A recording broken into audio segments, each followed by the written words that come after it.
So we looked at how to firstly, or what I've been learning so far, um, and when you want to get involved in peace settlement and their process, and also how not to get entangled in uh, to the end that you would now end up taking one person's side and get being biased. Then you know that there are tendencies that you are going to be biased in that kind of situation.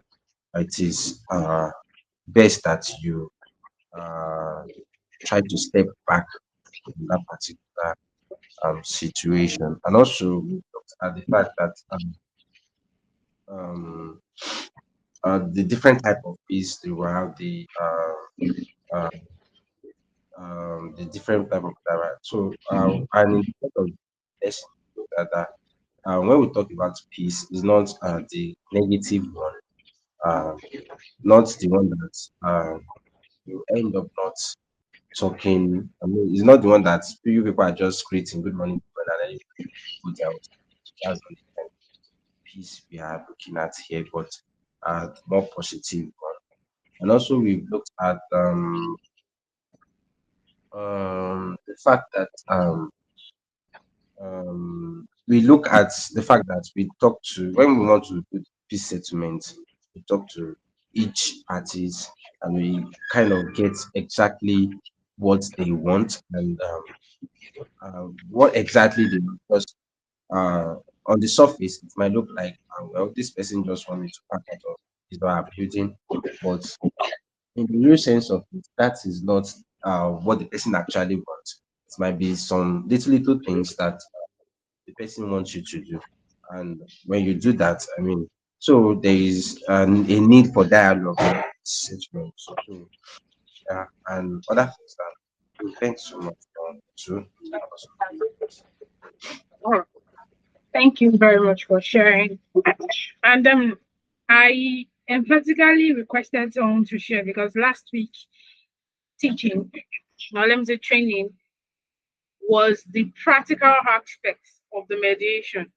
We gave guidelines on the step-by-step procedure, how to take complaints, how to give a date, how to resolve the dispute, how to follow up, and how to do proper recording. We did that last week. Please, if you missed any parts, kindly go to the YouTube and ensure you are up to date with the informations and instructions, as well as the soft copies that were posted on the group so that we can go through it and be an expert to the extent of what we are taught so that we can carry it out effectively.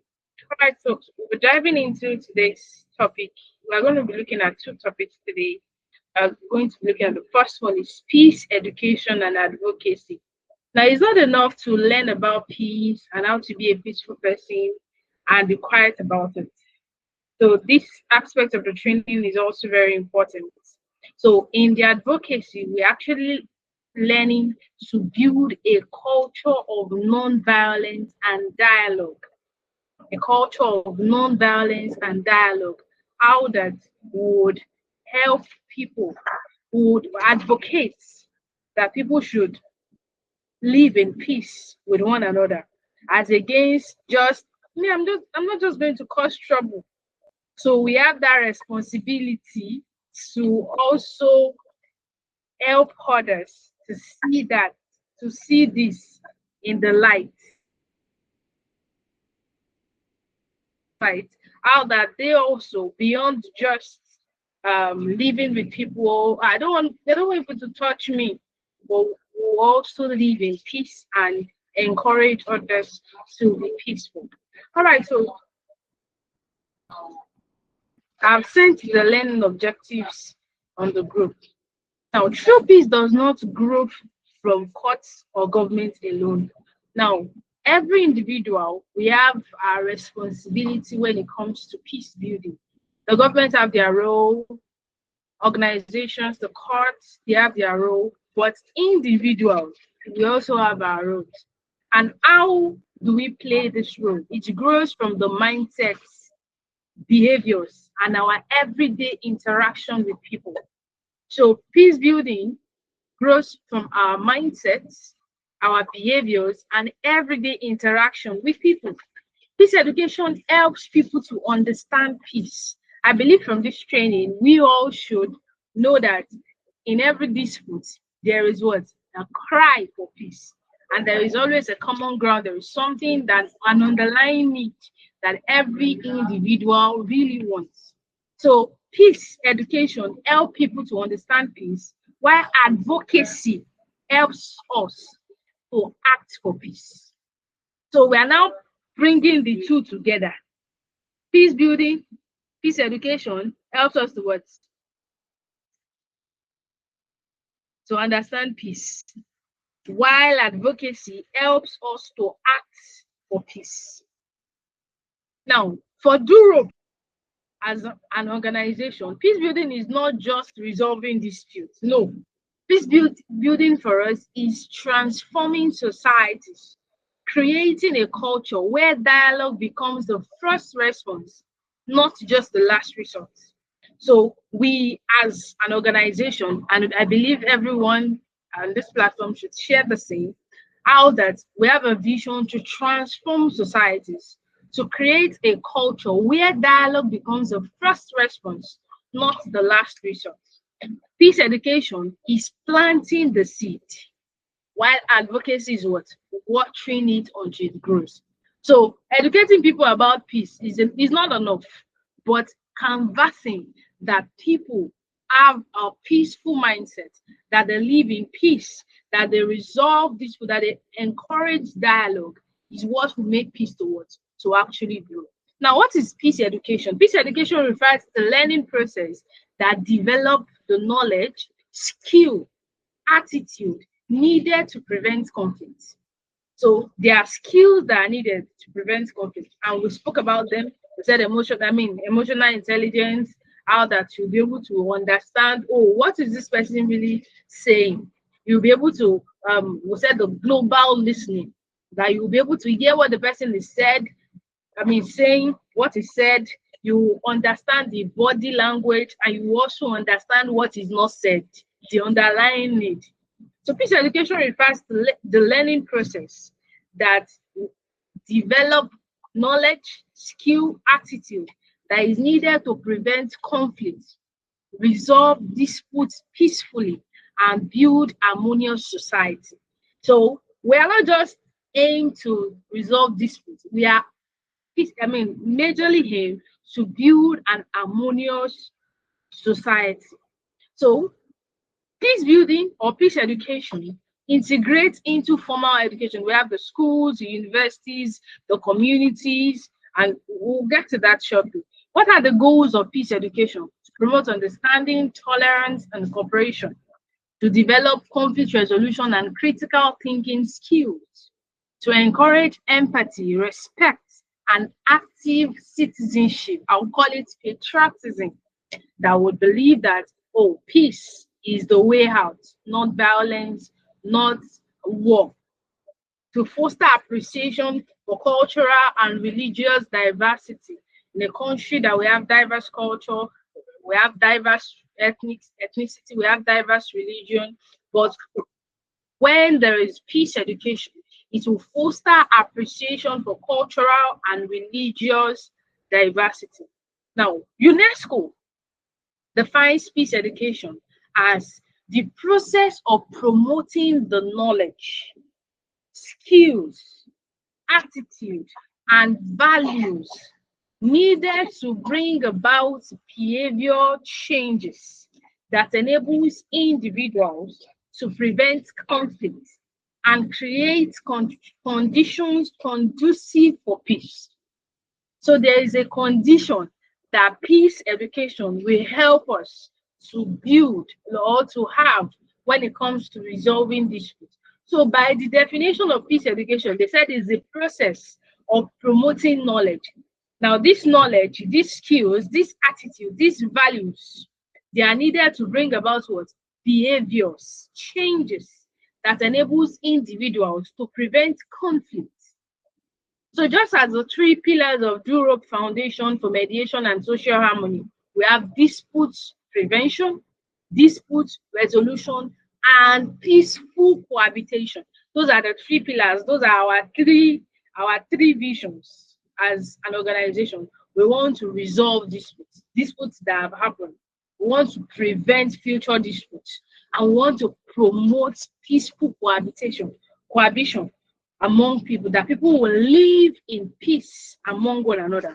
Now, what are the pillars of peace education? Number one, even from the definition, we have what? Knowledge, we have skills, we have attitude, we have values, and all this put together will bring about what? Will bring about creating a conducive environment for peace. Now, the first one, knowledge. How does knowledge apply? Understanding.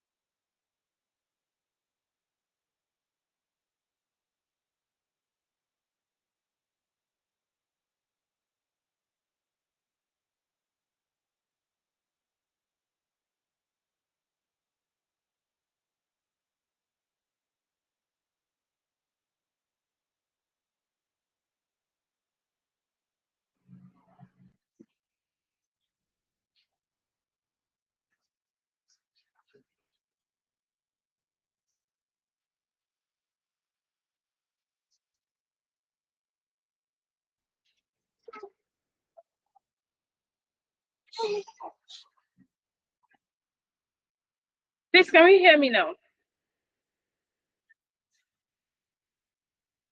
Yeah, I can hear you. All right. So we said the pillars of peace education, knowledge. What will knowledge bring about? It will bring about understanding that will cause conflict, or help us to understand the conflict and the mechanism to employ in resolving the disputes. Now, how will this be carried out? Using ADR clubs, teaching mediation basics, and just basically enlightening people that disputes can be resolved outside violence, outside the litigation procedure.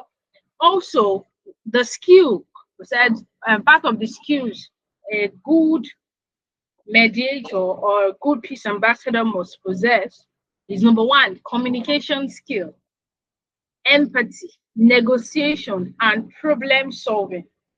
A peace ambassador is a problem solver. There's something adults used to say on my side. They'll say a problem cannot be so hard that will go to heaven to go and bring the solution.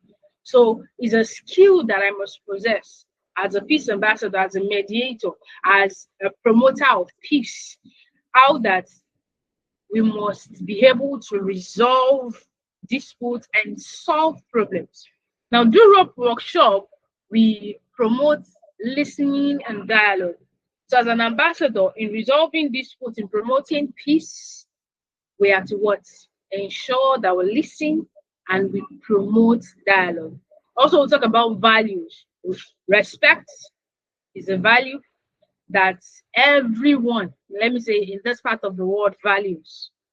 Justice, inclusion, and non-violence. These are pillars for peace education. Also, promoting tolerance across ethnic and religious lines. So they're actually different ethnicity and different religion, but when we respect the values of each, we'll be able to promote peace in that let me say aspect. So action they say speak louder than voice, right? So all this education is to bring about what? Peace, peace, peace, resolving disputes. So applying learned principle in real life experience will help us to what? Promote peace and resolve disputes. Now, peace education in practical. So we as an organization, we have actions or things we do to promote peace education. And that includes, we have peace sensitization programs. Of course, we have one proposed for February 14 next year. That's a Valentine's Day, is a Saturday. So we have a peace sensitization program that we hope to um, hold in, let me say, quite an urban area here in the Health City, among other peace campaigns that we do. All right, let's proceed. So, understanding advocacy in peace building. What is advocacy? We said let's look at our definition. We mentioned it earlier. We said advocacy helps them or helps us to act for peace. So advocacy is what I do, how I promote the peace, or how I promote, how I, let me say it in Nigeria, where I carry the peace education of my head. So, so understanding advocacy, advocacy means using your voice. Every one of us, our voice matters when it comes to peace building. Our influence, our network, they actually matter to help us promote positive social change. So our voice matter. So for peace ambassadors, advocacy includes promoting ADR awareness. So when someone says, I want to carry that person into court, I will show him that khaki is not leather. What's my role as a peace ambassador? Do you know that you can actually do this via ADR? There's an organization that will resolve this dispute for you pro bono. That's a Duro Foundation. Then campaigning for access to justice for indigenous populations. Also encouraging inclusion, tolerance, and intercultural dialogue where disputes come up. Influencing youths and policy leaders towards peaceful approaches. So there's always a peaceful approach to every dispute. So we have three levels of advocacy. We have the personal advocacy. That means I'm going to live in peace. My daily life, my daily behavior, I'm living in peace. No trouble, no trouble. Then we have the community advocacy, which is organizing sensitization outreach programs like the one I mentioned that Europe is going to have by in 2 months' time or 3 months' time. We also have the institutional advocacy, which includes holding such in schools, churches, mosques, and local authorities. We also have policy advocacy, influencing government policies that support ADR and social justice. Now, what is the Durop approach? I mentioned that we have three pillars for Durop. We have dispute resolution, dispute prevention, and peaceful cohabitation. I mean, cohabiting among people. Now, dispute resolution, as Europe, we offer pro bono mediation services for people. We also train peace ambassadors, which is what we're doing here, which is part of our peace advocacy actions. And we also have peace sensitization outreaches that will talk to people, give messages to people in communities about peace. Now, the question you can ask, okay, we'll get there, but let me just address it now. The question you can ask is, so what's now my role? How do I now carry peace on my head? Or how do I become a peace advocate? We're in a social media era, so you can have a social media page where you talk about peace and you enlighten people about peace and how disputes can be resolved.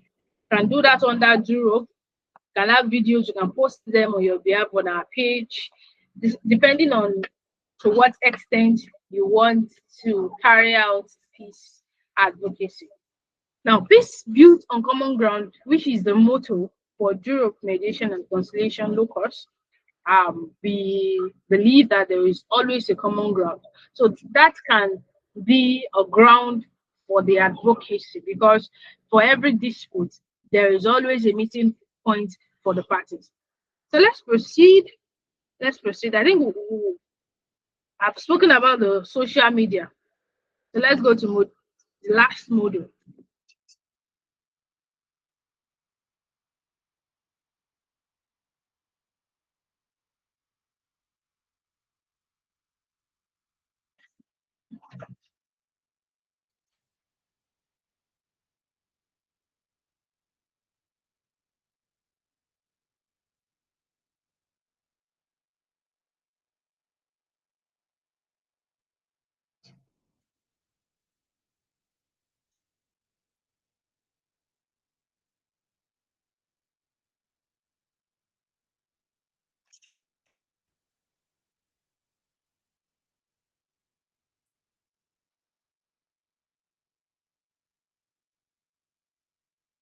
So we've gone through most of this. What are the behaviors, characters of peace ambassadors, neutrality, confidence, emotional intelligence. We've seen all of those. So we just move to the last module, the future of ADR and the role of peace ambassadors in global peace building. The future of ADR, alternative dispute resolution, and the role of peace ambassadors in global peace building.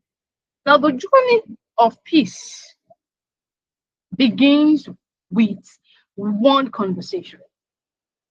I believe if you just think about it, most of the disputes you have, how did you resolve it? You just talked.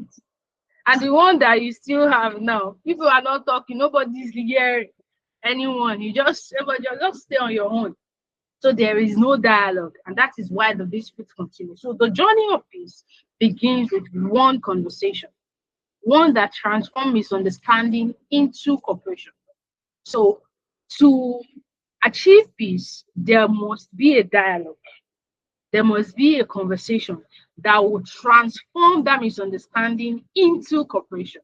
Now, in our interconnected world, every local conflict echoes globally, and every act of peace resonates across borders. Every dispute, every conflict, it has an effect to affect us globally. And every act of peace have a possibility of bringing people together. Now, as peace ambassadors, we're not only mediators. If you see, that focus of this training is to help us to understand peace, to be able to resolve disputes, and also to be what? A peaceful person. So, as peace ambassadors, we're not only mediators. Of course, we are. We've been trained. Right? Also, we are global peace builders. So we're not just, we should not fight again. No, we are to build peace. We are global peace builders to promote understanding and justice across contexts. So we are to promote understanding and justice across contexts. So when peace takes root in one community, the world breathes easier.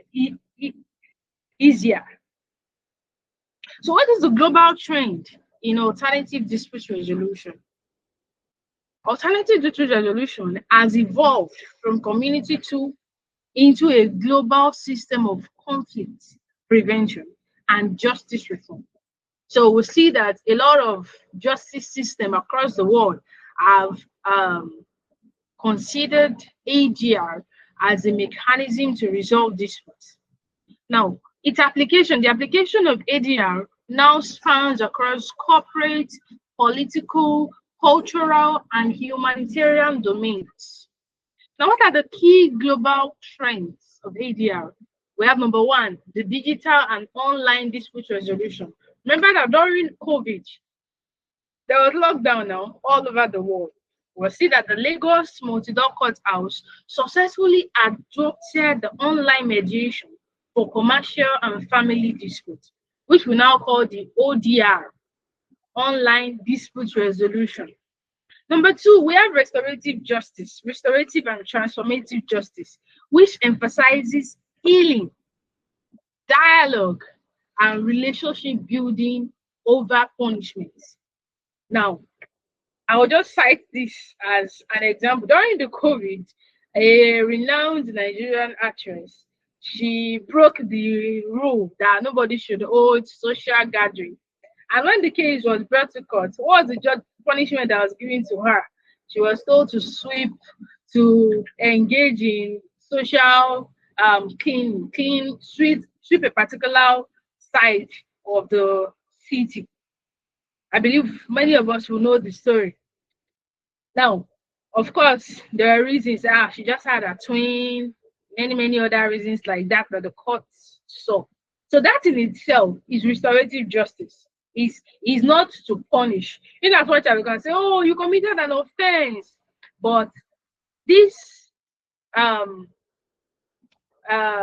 judgment is not to punish, but it emphasizes healing, dialogue, and relationship building over punishment.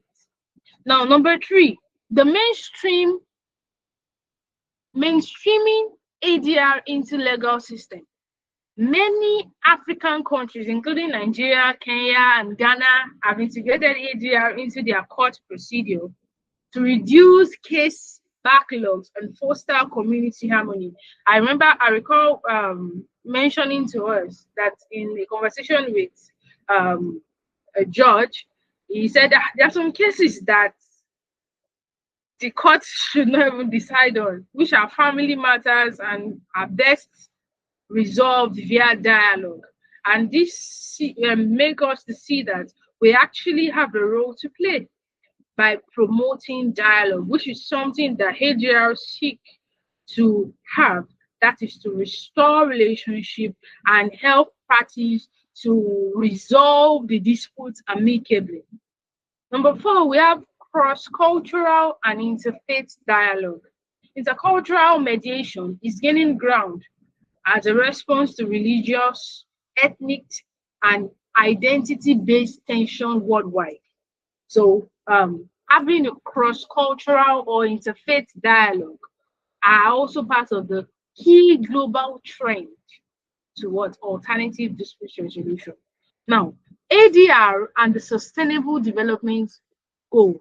Now, when we say what are where are the places that we got our visions and mission from? We said part of the United Nations Sustainable Development Goals.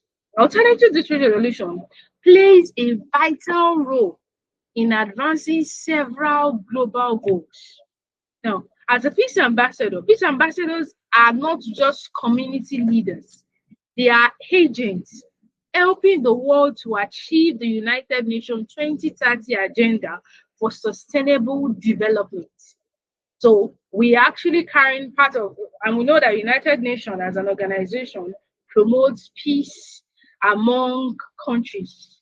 So as an organization, we also carry the same vision.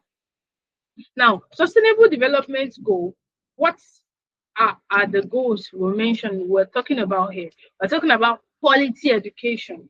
And here we ensure inclusive and quality education about peace building. How do we do that? Through peace literacy, youth empowerment, and mediation training programs in schools and also in universities and in communities. Now, the 5G, gender equality, we also aim to achieve this by promoting gender sensitive mediation and promoting women's rights in family and community disputes. Now, of course, we live in a patriarchal community or in a patriarchal world, let me use that word. So we, as an organization, coupled with the goal for the Sustainable Developmental Goals by the United Nations, we hope to promote gender-sensitive mediation and promote women's rights in family and community disputes. So women and children rights are to be what considered. Also, the SDG 10, which is reduced inequality. Of course, we're in a world of inequality, and that's why equity is the principles of equity. They must be adhered to. So how do we aim to achieve this? By ensuring access to justice for marginal population and indigent citizens through pro bono ADR services. So as an organization, we aim to ensure that people have access to justice. Now, it's not everybody that can afford or that can afford the service of the lawyer. And as I mentioned during the training, that ADR, let me say arbitration or mediation, they're no longer as cheap as before. And we say ADR is better than court because it's cheaper. Now there are other benefits apart from the cheaper aspect. ADR is now is now gaining let me say is now more accepted by people, which means that the cost of it is increasing by the day. But as an organization, we offer pro bono ADR services, which means we ensure that we provide access to justice for people, irrespective of their status. Now, SDG 11, Sustainable Cities and Communities. So we use dialogue to prevent communal clashes, tenant-landlord conflicts, which is one of the most common disputes we resolve as an organization. I can say, let me say, about 45% of the disputes that are brought to Duro Foundation are actually landlord-tenant disputes. As far as I know, the ones that were resolved this year, majority of them, about 45%, which is a large number, is actually landlord-tenant disputes. So we use dialogue to prevent communal clashes. Let me just give an example. I remember September this year, that's about 2 months ago, a landlord and the tenant, they had, oh, leave my house. I don't want you to stay. I want to stay. Give me to December. September to December, it's 4 months now. The landlord insisted, okay, pay me my money and leave my house. So what did we do? We had a conversation. Of course, the parties were not around, but we did that virtually with the landlord. I want him to leave. And I spoke with the landlord and said, if he is going to leave, you should not expect that he should pay you the 4 months he's owing. So what we will do, which is a strategy, we'll tell the tenant, because the tenant insists that he has the 4 months rent. Landlords want to collect the money, but want the tenant to vacate the premise.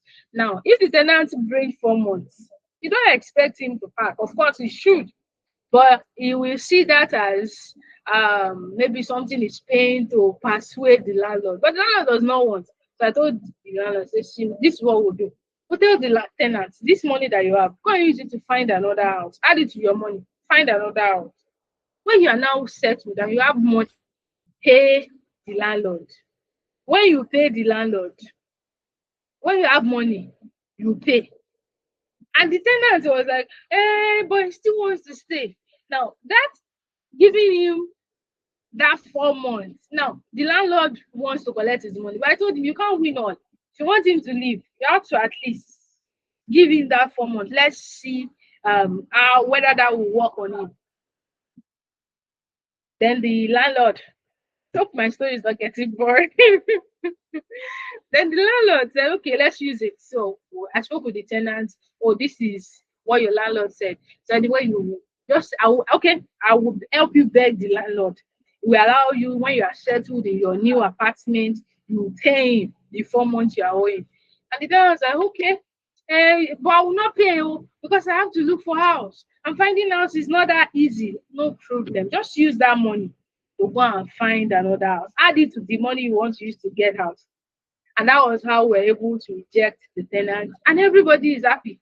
Nobody is fighting. Say, you're owing me my money. Is he owing the landlord money? Yes. Did he pay? No. But did the landlord get what he wanted? Yes. He ejected him. He wanted another tenant. Is he a win for the landlord? Yes. Now come to the tenant. He wants to stay till December. Does he want to look for house till December?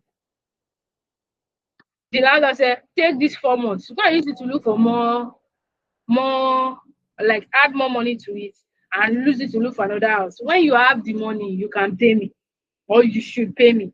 Of course, we know now. Who will come back after you have left the house and not say, hey, that money I'm owing you when I moved out, except someone that is very, very honest that will do that. So the tenant, of course, he went with 4 months rent for the landlord. For him, that is a win, right? That means everybody won. The landlord got his house, ejected the tenants. Of course, he forfeited 4 months rent. The tenant, he gained 4 months rent without paying. And of course, he's out of the house. So it's a win-win. It's a win-win. So back to what we're saying. We said it reduces inequality in a community where there is high level of inequality. We as an organization, we aim to reduce such. Also, we said sustainable cities and community. community. So we use dialogue to prevent communal clashes, landlord-tenant conflict, and youth violence in urban centers. Also, peace, justice, and strong inclusion. So we aim to promote peaceful and inclusive society. How do we do this? By building trust between citizens and institutions through conflict prevention, mediation, and accountability. Now, each mediation session that we hold contributes to the SDGs by transforming conflict into cooperation. Now, we said during the course of this training that conflict in itself is not bad, but how it is used is what will determine what will be the outcome. So conflicts are to be used to build more understanding and cordiality among people, never to be used to break people. Now, expanding the role of peace ambassadors. Peace ambassadors must evolve beyond conflict resolution into peace educators. So, in as much as we are resolving disputes, we are also what? Peace educators. We are cultural mediators, and we are advocates for social cohesion. Now, our influence can extend to policy reform, intercultural dialogue, and youth empowerment, which is what we hope in the coming years. Now, what is the future and role? Our future role and responsibility. Number one, we are going to engage in community mediation. Engage, engage in community mediation, also build peace. We are going to engage in peace education, training others to negotiate and to be emotionally intelligent. Also, we are going to promote dialogue. We are going to facilitate dialogue, intercultural, interfaith, political discussions. Also, we are going to advocate for policy reforms because we have many of us that are scholars and many more peace ambassadors that we're going to have in the coming times. So we're going to have research that we're going to carry out to ensure that we promote peace either by policy reforms or by our own research and contribution to the academic world. Also, we are going to engage in digital peace building. And I spoke about that earlier, how that as a peace ambassador, we can take it to our social media page and put write-ups there, encouraging people to live in peace. Because peace is always a better choice. All right, the global vision, building a network of peace. That is our global vision. The dream of Europe mediation and conciliation locus extends beyond Nigeria. Now, we have a continental vision, which is what? To build a network of peace. Peace is possible when we meet on a common ground, which is the focus of this our training, that there is always a common ground. There is always a common ground. Now, what are the strategic visions for the future 2025 to 2035? Now, why am I sharing this with us? I believe that from this training, you've caught the fire of peace, and I believe that we can achieve those dreams together because it's not an individual vision. It's a vision that we all should aim to achieve together. Now, what are the vision for the future? Establish Peace Ambassadors Club.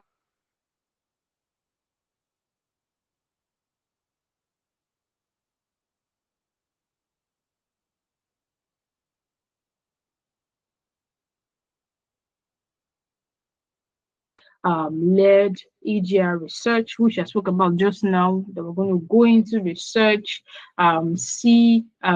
stipulate theories, and postulate positions that can help people to live in peace. Also, publish real life stories, just as some stories I've said with the consent of the parties.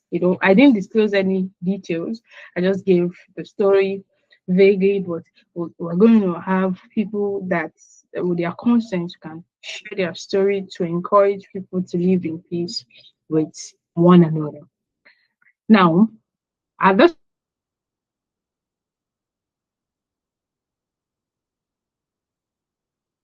remark. So any question whatsoever from any module that you feel you want to ask a question. So the next 14 minutes, we're going to take the questions. So questions.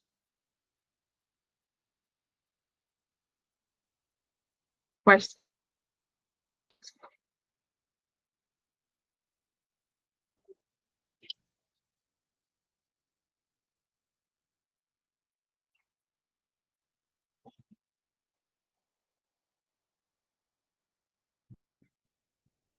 Questions.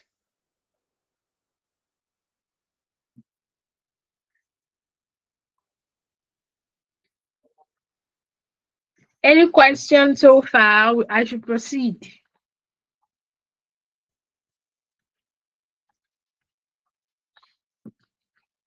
All right, so let me proceed. Summary and final challenge. ADR is the most inclusive and accessible form of justice. Why? Because it is parties driven. It is parties driven. Peace ambassadors are frontline leaders in achieving the Sustainable Development Goals 4, 5, 10, 11, and 16. The future of peace building depends on intercultural dialogue and digital innovation. So each peace ambassador has the power to influence their world, one conversation at a time. And we said for every mediation session, we are actually fulfilling the United Nations Sustainable Development Goal to ensure that there is peace, cordiality, and harmony in our community. And what are the tasks for a peace ambassador? Every peace ambassador, please, you should take this down, must resolve at least 2 disputes every year. Is it much? Minimum, the barest minimum, you must resolve at least 2 disputes every year. Did I say month? Sorry, every year. You must resolve disputes. You are not a peace ambassador on paper. Of course, there are going to be certificates to this training, but you are not just for the certificates. That I will just add it to my CV so that anywhere I go, they'll know that I am. You don't need to say, "Oh, I have good relationship skill." Of course, the certificate speaks that. Oh, you have been trained by Durop, okay? So you're a good peaceful person. But beyond that, we have to resolve at least 2 disputes, of course, and to report to the organization. Also, I'm going to send the tax for the last part, because the training is 100%, attendance is 50. That's why we have 5 classes. The assignments, we gave one assignment earlier. That one is 10. If you know you submitted, and if not, you can still submit. That one that we said we should talk about how our emotional intelligence, if I'm not mistaken, yes, it's about emotional intelligence. Then I believe we're getting the breakdown. 50 class, 10 that first assignment, 20 for the final assignment, and there will be another 20 for a video, a 2-minute video we are going to share. Now, the 2-minute video, what I want to say, we are to talk about what we learned in the training and how we intend to take that to influence our world to be peaceful and to have people to promote peace education for people. So things, our what we learned and the action points that we intend to do. So, any contribution before we end the class for today?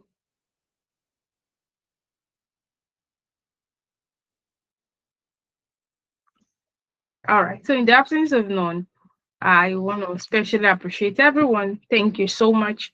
It's been a wonderful 5 weeks journey of this training, and I look forward to working with each and every one of us on this project because the lifelong projects, peace building, dispute resolution, and dispute prevention. It's a lifelong project, and I look forward to working with each and every one of us.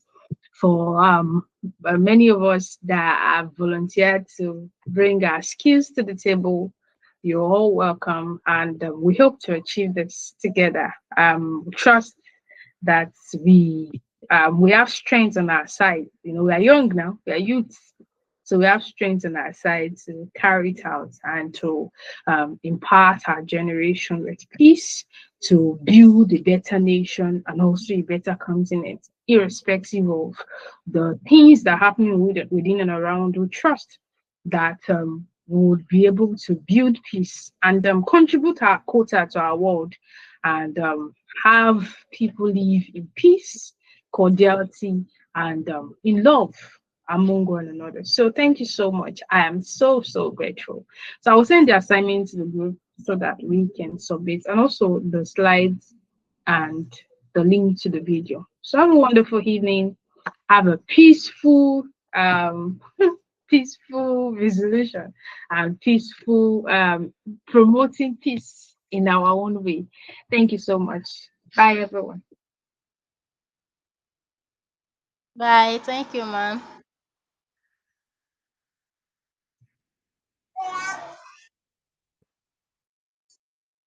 You go rush,